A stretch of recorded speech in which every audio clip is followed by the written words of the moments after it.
ও রাকিব ভাই মার মার।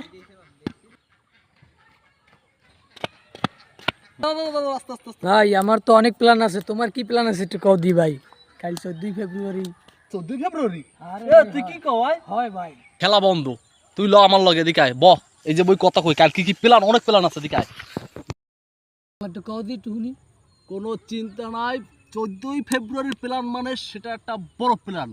2025 সালে 14 ফেব্রুয়ারি অন্যরকম প্ল্যানটা হবে। এখন আমরা মার্কেটে যাব, যাইয়ে সুন্দর একটা পাঞ্জাবি কিনবো, একটা পায়জামা কিনবো। কালকে রাত্রে একটি রুম থাকবে, নিরীহ রুম, পুরো অন্ধকার, ঠিক আছে, যার মধ্যে হবে 14 ফেব্রুয়ারি কালকে রাত্রের